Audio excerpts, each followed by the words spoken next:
오늘은 반도체 섹터에 대해서 한번 설명을 드리고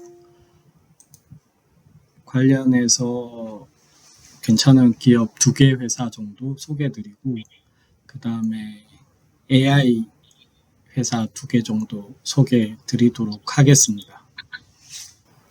먼저 간단한 목차는 이제 기본적인 반도체에 대한 설명, 그리고 반도체를 만드는 과정에 대해서 잠깐 설명드리고, 실제 저희가 사용하고 있는 반도체 유형, 그 다음에 반도체를 만들고 있는 회사 종류에 대해서도 한번 알아보겠습니다. 그리고 지금 집이나 저희 주변에 반도체가 응용되고 있는 분야에 대해서도 한번 알아보도록 하겠습니다. 그리고 반도체 회사도 전 세계 반도체 회사 순위에 대해서도 한번 알아보겠습니다. 그래서 간단하게 저희 지금 한국에서 1등하고 있는 비메모리 반도체 회사 삼성하고 엔비디아 쪽 관련해서 잠깐 살펴보고, 반도체에 대한 증권사 리포트들 몇 가지 중요한 부분들 한번 해보겠습니다. 그리고 제가 2개 정도 회사를 반도체 관련해서 한국에서 지금 회사에서 개발하고 있는 내용만으로 봤을 때 괜찮은 회사 2회사에서 어떤 반도체를 만들고 있는지, 어떤 기술을 가지고 있는지 설명을 드리겠습니다.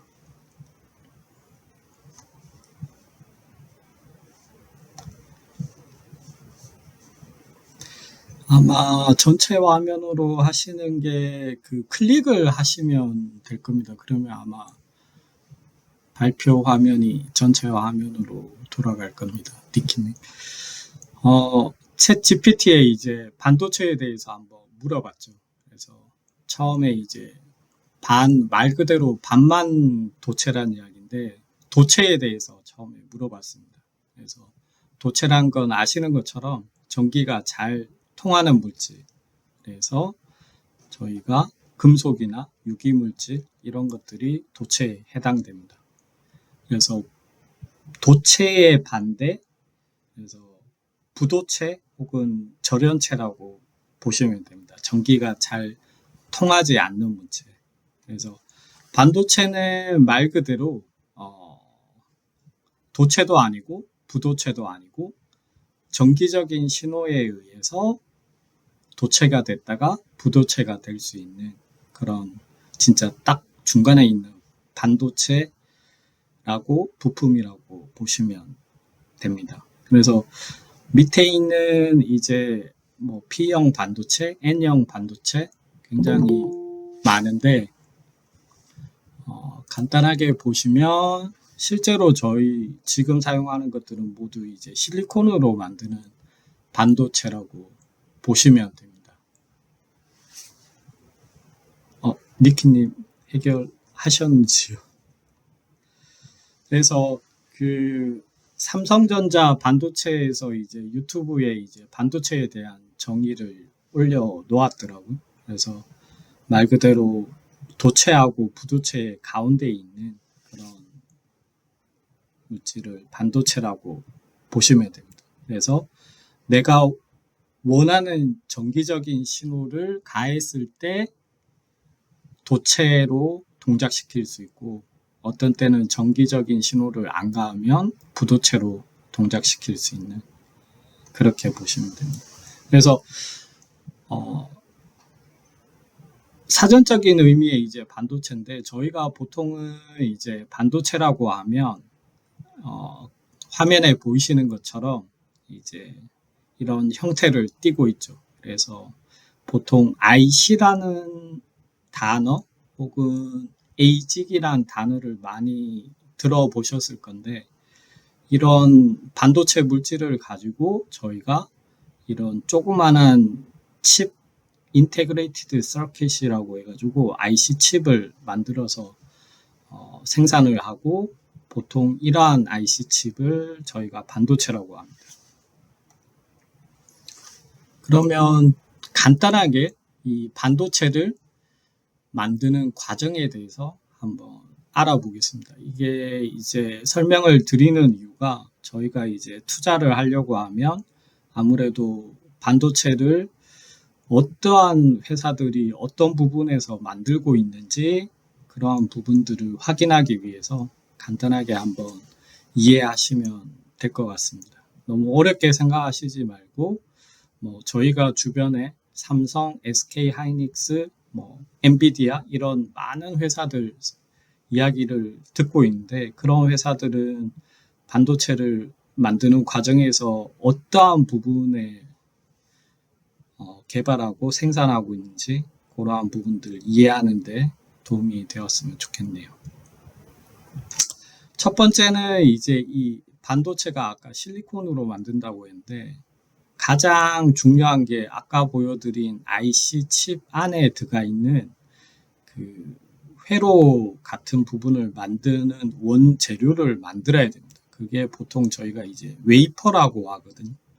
그래서 웨이퍼란 건 보시면 가운데에 있는 이 검은 실리콘 막대기에서 단면을 굉장히 잘게 잘라서 웨이퍼 단위로 이렇게 동그란 웨이퍼를 만들게 됩니다. 예전에 그 삼성 평택 공장에서 이렇게 바이든 대통령 왔을 때 들고 있던 동그란 그게 웨이퍼라고 보시면 됩니다. 거기에다가 반도체를 여러 개로 나눠서 만들게 되죠.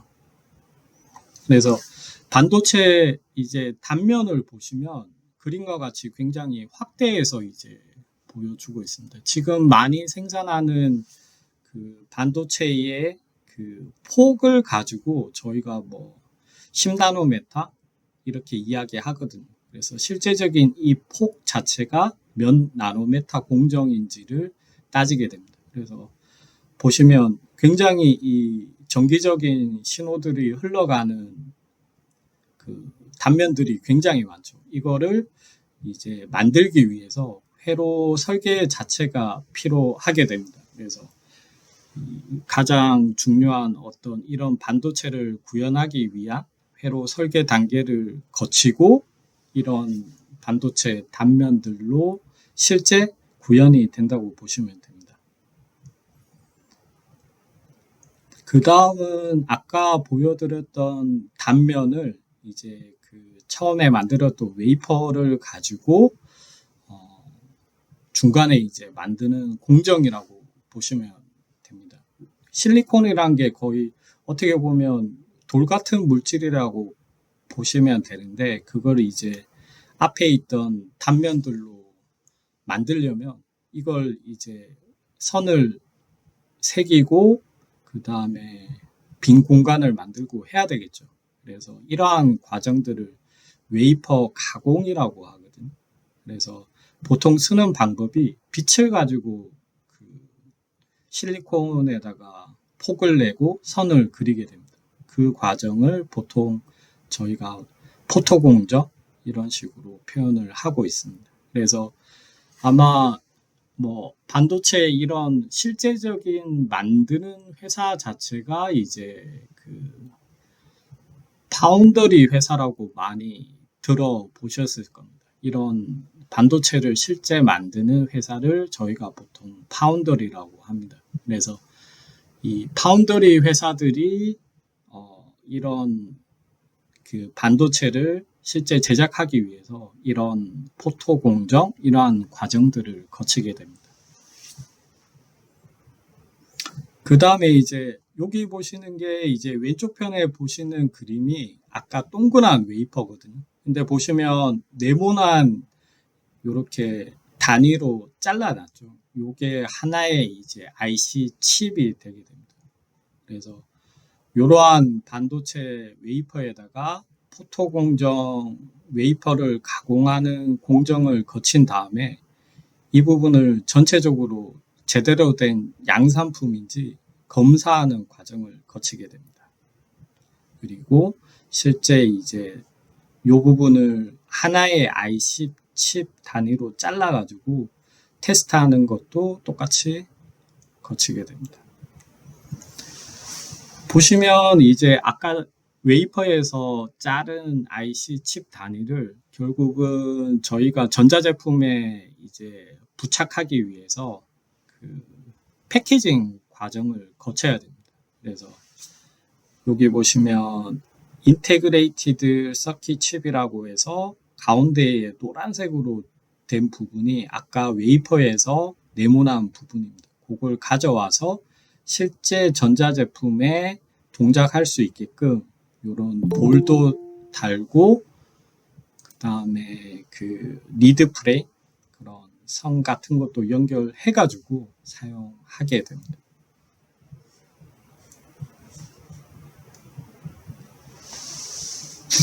여기까지 이제 그 반도체를 어떻게 만드는지 간단하게 알아봤고 궁금한 거 있으시면 언제든지 질문해 주십시오.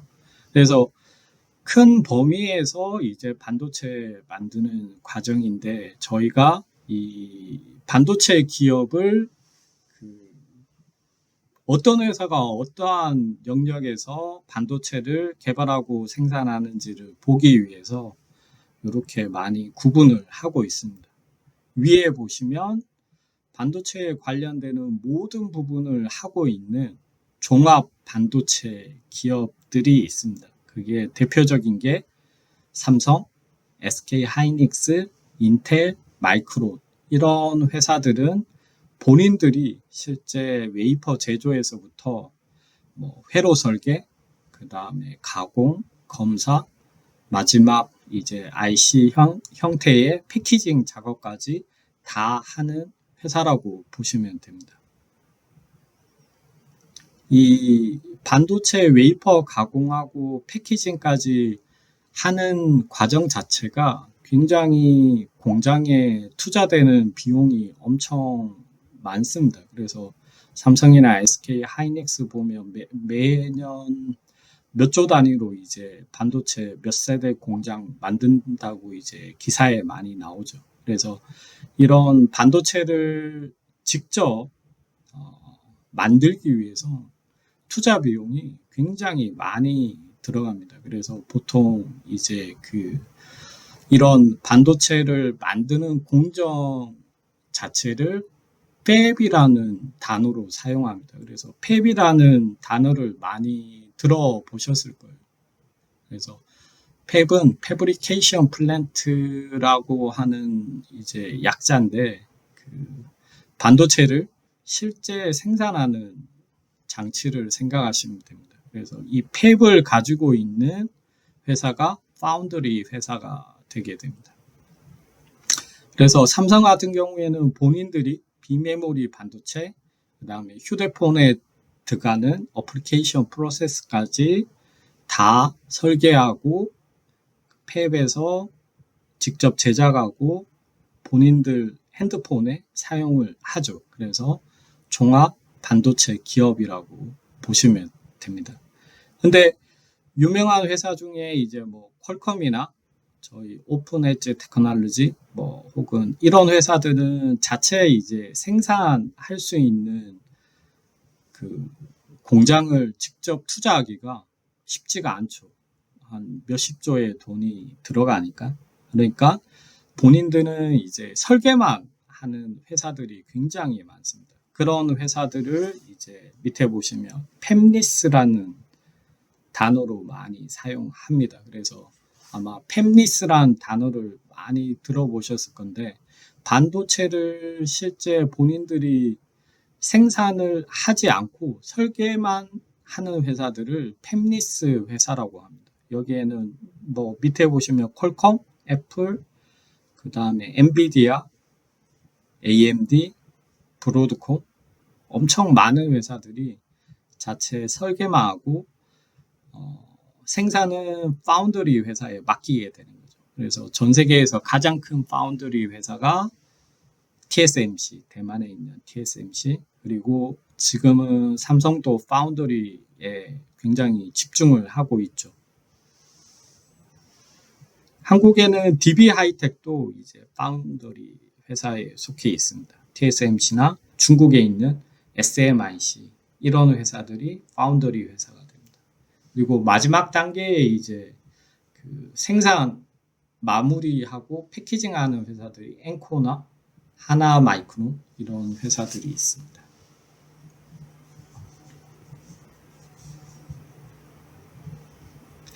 그 다음에 장비 업체들이 이제 또 굉장히 아무래도 이익을 많이 내고 있죠. 네덜란드 노각 전 세계 가장 뛰어난 노각 장비. 아까 전에 그 반도체에 선을 이제 새기고 폭을 만들고 뭐 이런 것들을 할 때 그 포토 공정을 한다고 하지 않았습니까? 이게 굉장히 미세한 선을 만들어야 되거든요.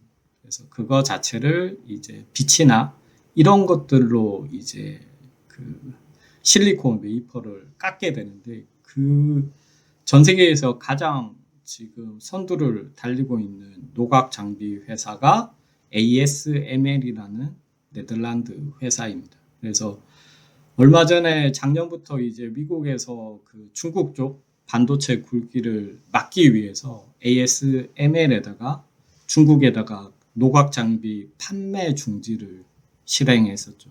그래서 반도체를 생산하기 위해선 이 ASML에 노각 장비가 있어야 됩니다. 한 대에 제가 알기로는 한 1,000억 정도 하는데 전 세계 이제 파운더리 회사 TSMC나 삼성이 매년 ASML에다가 엄청난 주문을 하죠. 그래서 이런 지금 전 세계 선두권 반도체를 만들기 위해선 ASML의 장비가 필수적입니다. 그리고 밑에 보시면 이제 한미 반도체, 원익 IPS, 한국 회사들도 굉장히 많습니다. 그리고 아까 전에 반도체를 만들 때 실리콘을 가지고 만든다고 보여드렸는데 그 실리콘이나 아니면 그 반도체 실리콘을 가공하고 웨이퍼를 가공할 때 어떤 특정 소재나 이런 것들이 굉장히 많이 사용됩니다. 그래서 그런 화학적인 물질들 사용하는 회사들도 굉장히 이익을 많이 보고 있습니다. 그래서 SK케미칼, 동진세미컴, 하나머티리얼즈 이런 회사들이 이제 반도체 관련 소재를 생산한다고 보시면 됩니다. 여기까지가 이제 반도체를 어떤 식으로 만드는지, 그 다음에 어떤 회사들이, 대표적인 회사들이 있는지 설명을 드렸고, 네, 니키님, 손 드셔서. 만약에 음성으로 하시려면 거기 마이크 누르시면 뮤트가 풀리게 됩니다.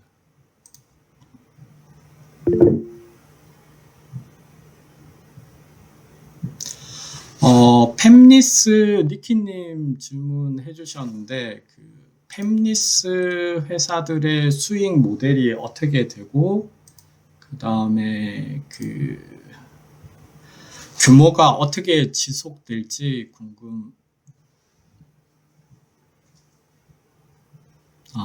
질문이 두 가지네요. 먼저 팹리스 회사들의 수익 모델에 대해서 말씀드릴게요. 팹리스 회사들의 수익 모델 같은 경우에는 어떻게 보면 엔비디아를 예를 들어서 말씀드릴 수 있을 것 같아요. 지금 보시면 이틀 전에 엔비디아가 이제 그 실적 발표를 하면서 실적이 작년보다는 아무래도 그렇게 많이 좋아지진 않았는데 다음 분기 가이던스를 굉장히 많이 좋게 AI 쪽을 제시하면서 주가가 뭐 거의 14%가 올랐죠. 그래서 이 팹리스 회사들이 뭐 작은 회사들이 아니고 전 세계에 보면 굉장히 팹리스 회사들이 파운더리 회사들보다 더 돈을 많이 버는 경우가 많습니다. 예를 들면 AMD라든지 엔비디아라든지 퀄컴이라든지 이런 회사들이 그 반도체 설계만 해가지고 생산은 이제 생산 잘하는 TSMC에다가 본인들도 돈을 주고 맡기죠. 근데 그 생산에서 들어가는 돈보다 본인들이 그걸 만들어서 반도체로 파는 그 수익이 어마어마한 거죠. 그래서 보시면 퀄컴도 뭐 매출이나 이익이 굉장히 큰 회사인 거죠. 그래서 전 세계에서 어떻게 보면 파운더리 회사하고 팹리스 회사들하고 투자한다고 하면 상식적으로는 예를 들면 직접 생산하고 하는 회사가 더 좋지 않아? 이렇게 생각하실 수도 있는데 실제 투자의 방향들은 굉장히 팹리스 회사들의 투자를 많이 하게 됩니다. 왜냐하면 퀄컴이나 엔비디아 같은 경우에 본인들의 어떤 특화된 아이디어를 가지고 그걸 반도체로 구현을 해서 굉장히 수익을 많이 올리고 있으니까요. 파운더리 회사들은 어떻게 보면 생산에서 나오는 이익만 가지고 크게 영업이익률이 그렇게 좋지는 않죠. 하지만 팹리스 회사들은 어떻게 보면 본인들이 어떤 반도체를 만들 수 있느냐에 따라서 무궁무진한 영업이익을 올릴 수 있죠. 그래서 팹리스 회사들의 굉장히 투자를 많이 하는 경향이 있습니다. 근데 그걸 원래 그 파운더리와 설계를 다 하는 첫 번째 회사가 인텔이었죠. 인텔이 뭐 20년 전 그때는 반도체 회사나 전 세계 뭐 기업 중에 굉장한 기업이죠. 지금 또 여전히 뭐 잘 하고는 있으나 ARM이라든지 아니면 AMD라든지 엔비디아 같은 회사들의 어떤 새로운 아이디어에 밀려가지고 인텔 같은 경우에는 현재 PC 시장에서만 PC 시장하고 서버 클라우드 쪽 시장에서만 지금 제품을 판매하고 있죠. 그래서 어떻게 보면 이 반도체 시장도 인텔의 아성이 무너지고 그 다음에 ARM이나 엔비디아 같은 새로운 분야의 이제 반도체 회사들이 지금 선두로 치고 올라가고 있죠. 그래서 좀 이따 제가 보여드릴 건데 지금 한번 보시죠.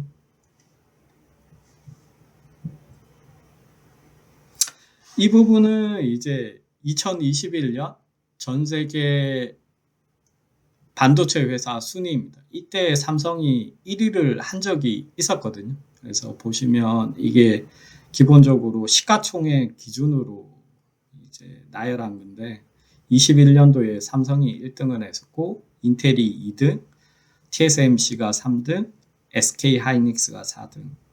그 다음에 보시면 마이크론, 퀄컴, 브로드콤, 미디어텍 이런 순서들로 되어 있습니다.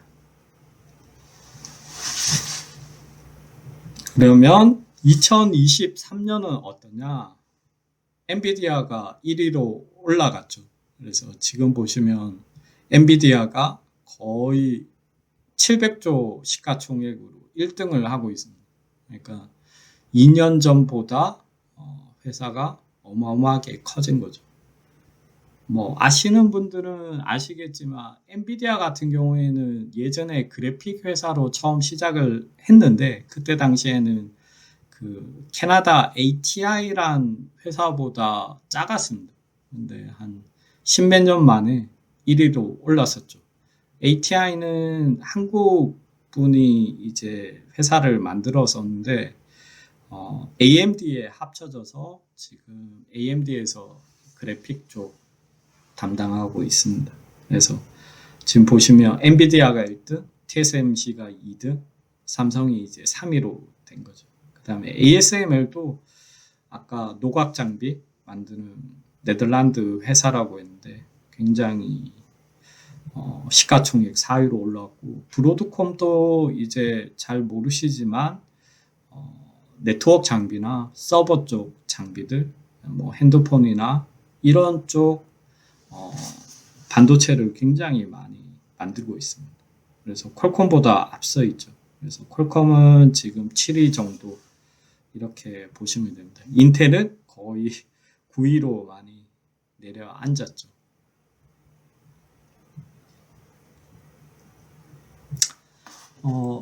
원래 순서대로 돌아와서 아까 니키님이 그 회로 설계 도면이 만약에 공개되면 카피가 가능하다고 하셨는데